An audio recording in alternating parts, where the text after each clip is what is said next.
मणिकर्णिका घाट के तथ्य और रहस्य। अखंड अग्नि। मान्यता है कि इस घाट पर जलने वाली चिता की अग्नि कभी शांत नहीं होती।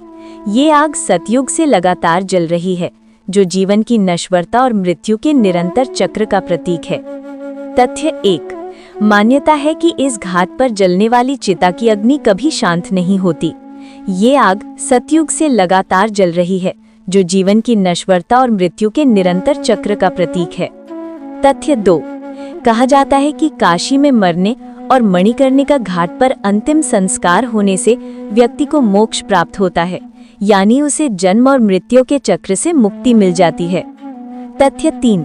पौराणिक कथाओं के अनुसार स्वयं भगवान शिव यहाँ मरने वाले व्यक्ति के कान में तारक मंत्र फुसफुसाते हैं, जिससे आत्मा को सीधे स्वर्गलोक की प्राप्ति होती है। तथ्य 4। माना जाता है कि जब भगवान शिव माता सती के पार्थिव शरीर को लेकर घूम रहे थे, तब उनके कान का मणिकर्ण यानी कुंडल यहीं गिरा था, इसलिए स्थान का नाम मणिकर्णिका पड़ा। तथ्य 5। घाट पर एक प्राचीन कुआं है जिसे मणिकर्णिका कुंड कहते हैं।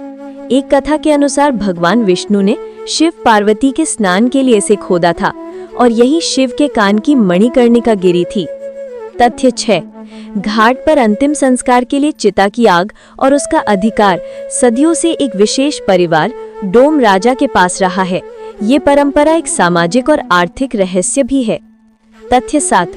कुछ मान्यताओं के अनुसार अंतिम संस्कार के बाद ठंडी हुई राख पर 94 अंक लिखा जाता है। इसका एक रहस्यमय अर्थ ये बताया जाता है कि व्यक्ति के 100 गुणों में से केवल 6 गुण ही उसके साथ अगली यात्रा पर जाते हैं। तथ्य 8। कुछ प्रकार के शवों का दाह संस्कार यहाँ नहीं किया जाता, जैसे छोटे बच्चे जिन्हें भगवान का रूप मानकर दफनाया जाता है, साधु या संत जिन्हें जल समाधि दी जाती है, और सर्पदंश या चर्म रोग से मरे हुए व्यक्ति। तथ्य 9।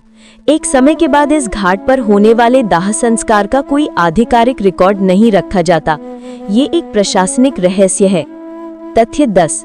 एक प्राचीन कथा के अनुसार सत्यवादी राजा हरिश्चंद्र को इसी घाट पर चांडाल के दास के रूप में काम करना पड़ा था, जहां वे अंतिम संस्कार के लिए कर वसूलते थे।